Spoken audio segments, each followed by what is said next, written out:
there, it's been a while since I've done a video, so I wanted to just do an update today with some interesting work I've been doing with Vendure and Nx.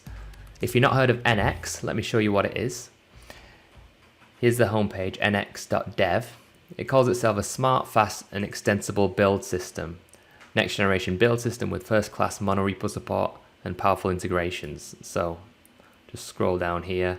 So we get that it's got something to do with monorepos, which I'll go into, developer experience, rich plugin ecosystem.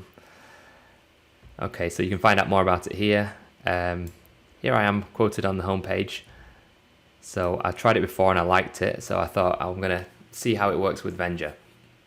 So first of all, let's just dig into what it means by monorepo. I'm going to look here at the real world Venger repo that we have on GitHub in the Venger organization. This gives you a kind of a template of what a typical production ready Venger installation should look like. Let's just dig into the folder structure. So we've got source here, and this has got like the index file, which is the entry point, which bootstraps the Venger app. And then we've got a plugins folder, and inside we have a reviews plugin that has all the code for the plugin. It has the UI extensions and so on. Okay, so that's how I've been developing my own Venger applications up until now. You get a bit of extra complexity comes in when you want to also develop your storefront in the same repo. And I think that's pretty typical from what I've seen so far, because Venger's built on TypeScript and NPM, and your storefront's also going to be built on JavaScript, NPM, probably TypeScript. I think most people are using TypeScript these days for their front end stuff too. So you've got a lot of shared tooling there, same kind of workflows, and you can even share code like if you're using GraphQL code generator, you've got generated TypeScript types and maybe utilities, and there's a lot of opportunity to integrate these parts of your project more tightly together. So this is something that you can do with monorepos. So I'm going to show you now my own Venger project, which I've recently spent some time converting over to use Nx. If I show you the Git history here, it took quite a lot of steps. So on the 16th of February, I started up setting up an Nx workspace, and I did lots of migration and cleaning things up and moving them around. And in between that, I had to start the 2.0 branch of Venger to upgrade some of the dependencies. And finally, a few days ago, I've got everything working. So this is what I want to show you. So in a monorepo, you basically have several projects all in the same repository.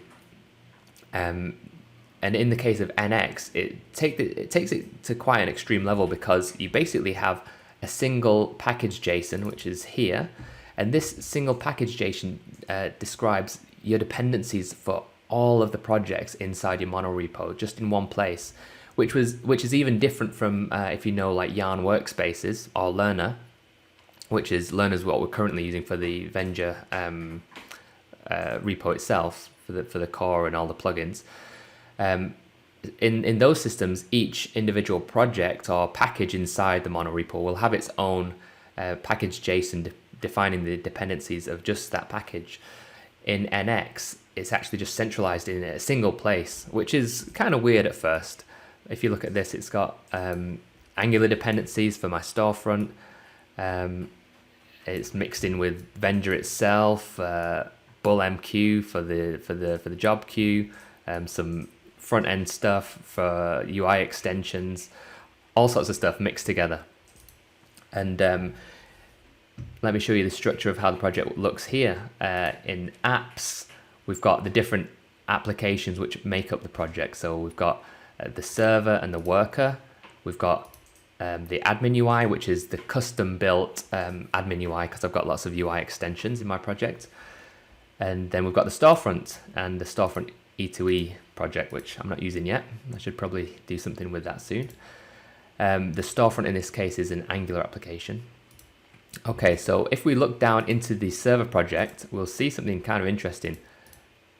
There's almost nothing there This and this are just some kind of scripts that I use in my testing and setting up. But actually there's only really one file that actually does anything here, which is main.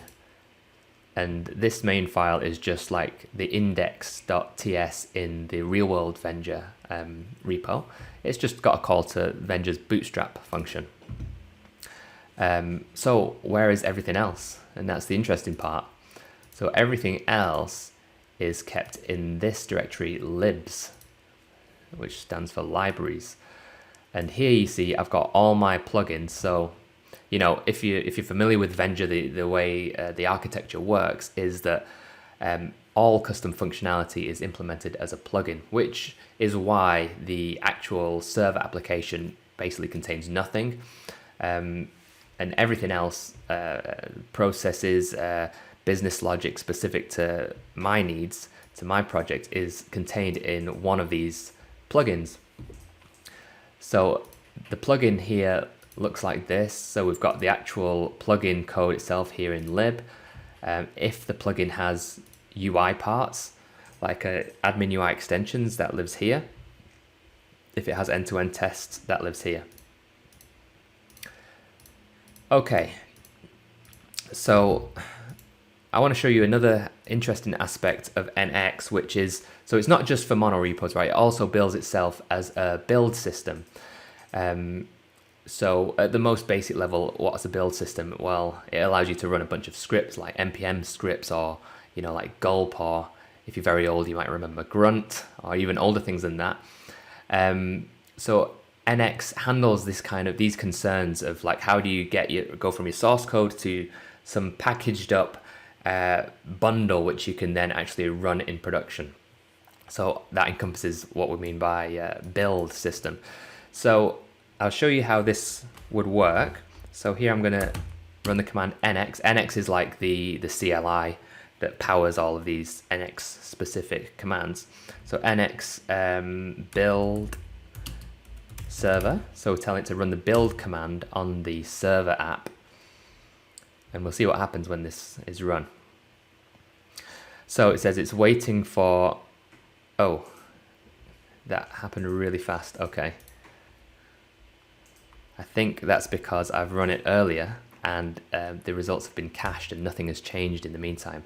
So this is actually illustrating something I did want to show you. I wanted to do it in another way, but anyway.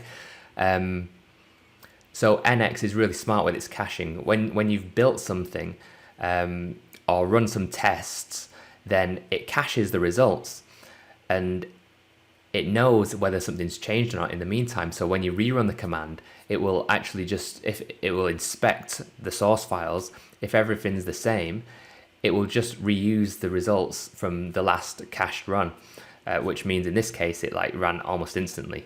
Didn't actually have to do anything, but just check the cache, and it says right here, it took 4 seconds, which is pretty cool. So, well, let's test something. So I'm gonna, let's make a change. I don't know, I'll just change this right here. So I've made a change in the server project. What happens if we run that again? Maybe it's actually going to do some work this time.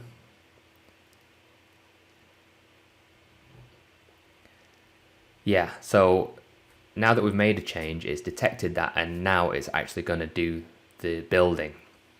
And what we mean by that is it's going to compile all the TypeScript, and it actually, by default, which is kind of interesting, NX will bundle everything with Webpack into a single minified JavaScript file. So that's what it's doing right now.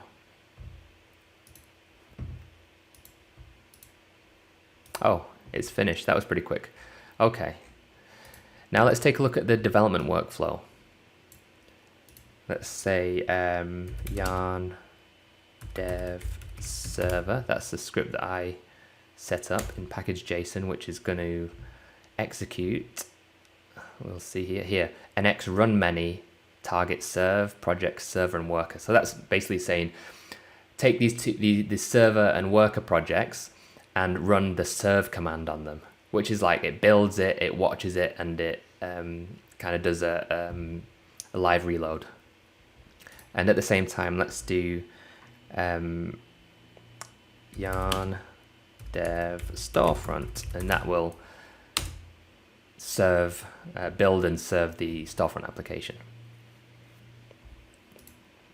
Now things are going to go a little bit slower because I'm making a video and everything seems to run slower when I'm doing a screen recording. So I might fast forward this bit. 2,000 years later. Okay, so the server is running, the worker is running, and our admin UI app is running also in dev mode, and down here the storefront's running. So let's take a look.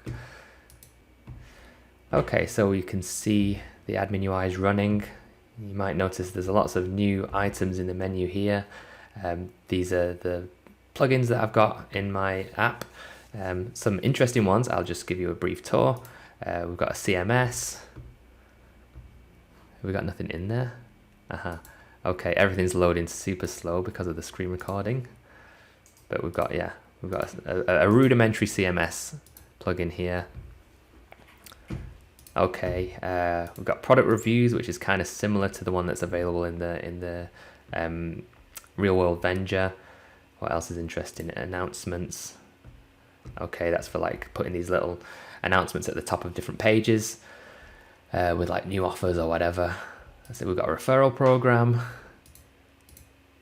We've got nothing in there at the moment. We've got a gift card store credit plugin, which is quite nice. This will be available as a paid plugin soon.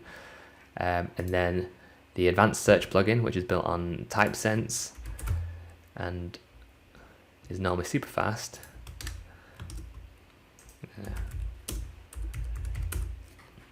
Yeah, and includes like things like search analytics and stuff like this. You can get a real good insight into what's going on in your search. Anyway, so that's all running. I want to show you now one nice aspect of this is that the workflow is much faster. So if I go into, for example, that advanced search plugin and I look at the UI, I go in one of those components, like which one am I in here? The indices component. Let's make a change. Product index, let's put some exclamation marks there. And we should see that now the UI app, the Angular UI app is rebuilding, and we'll get like a reload of the browser. Here we go. Okay. And again, this is like usually when I'm not doing a screen recording, it's much faster. Same thing happens if I make a modification to the actual plugin code. So I don't know, let's just change something kind of random here. What can I change safely without breaking everything? Logger context. So I change that and it'll restart everything here. So that's something that sometimes asks for like a hot reload. Well, it's like an auto reload. It doesn't kind of reload in place and keep the application running, but it's a kind of reload flow, which some people seem to want. I'm not sure whether I like it yet or not. But anyway, that comes out of the box with NX. All right, so the other thing I wanted to touch on with NX, which is quite cool, is that it gives you this ability to do scaffolding.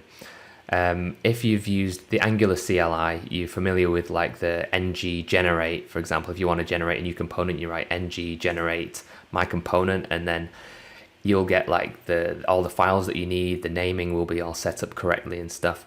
And it can save like loads and loads of time if you build in lots of components and services or whatever. Same thing with Venger, because everything you write is basically in a plugin. You'll find yourself on a big project having to create lots of plugins, and the boilerplate is the same for most kind of plugins.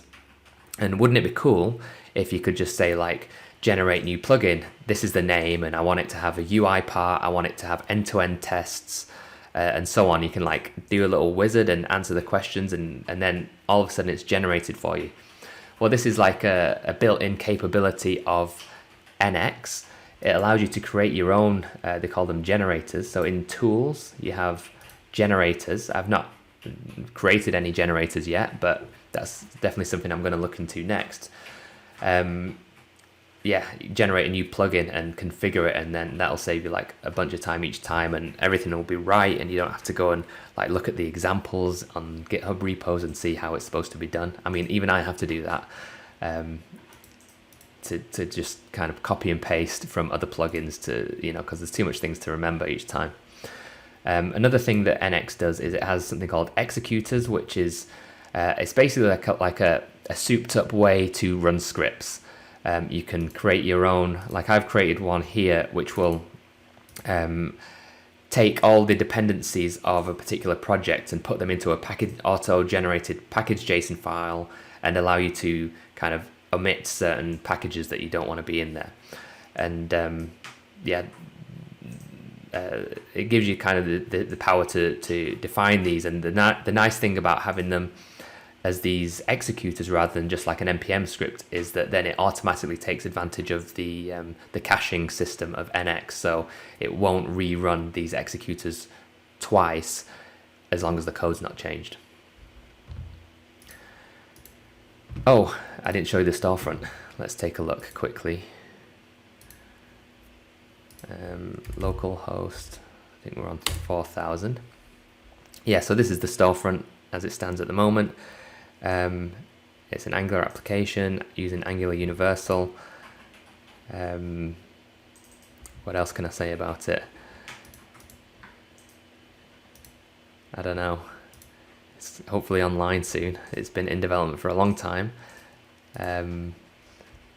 But I've had to spend lots of time working on Venger the framework rather than just doing this project. If I only had to do this project, it would have been in production by now. Anyway, so that's what I wanted to show you about NX. I've got to spend more time like getting familiar with it, but the way it seems right now, it's really nice to use after, you know, the little bit of stuff I've been doing with it. The prospect of being able to rapidly scaffold plugins is very exciting, and I think it could become the recommended way to do large-scale Vendure apps for production. So as I play with it more, as I develop kind of more scripts, generators, executors that are specifically tailored to the Venger workflows, then it's quite possible that there could be an official Vendure Nx package which will implement all of these tools that you need if you're running Venger in an NX workspace. Okay, thanks for watching. And what else news-wise? Okay, I'm working on Venger 1.5 will be the next minor release. There'll be a bunch of pretty good features coming up in that, but more excitingly, I've started work on Venger 2.0. I'm actually using it in this project right here. I will show you. You can actually use it in your own project if you're feeling brave. Where are we? Yeah, right here, 2.0.0 next.0 is the latest release. You can also find it on the @next tag on npm. Yeah, so there's breaking changes, of course, this is why it's 2.0, but a lot of lessons that we've learned and kind of feature requests that have come in over the past year or two, which couldn't be done without breaking changes, I can now start implementing in this branch. On GitHub, it's under the major branch. There's a changelog called changelog next, which I can show you.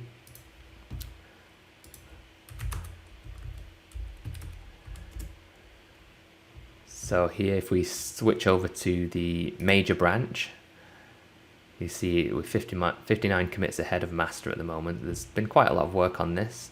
Changelog next shows what's actually in this release. Quite a lot of stuff already. Yeah, timeline for this, I don't know, but it's possible to be in the next like few months. There's some major parts that still need to be worked on that will require more time, like better support for marketplaces, bundled products, and many more, which if you're very interested, you can find here in the projects, Venger roadmap, in this section here, version 2. It's not complete, I'm just throwing things in there that I think of, and there'll be new ones created as we go along, but yeah, this is what you can track to see the progress of Venger 2. Okay, see you next time.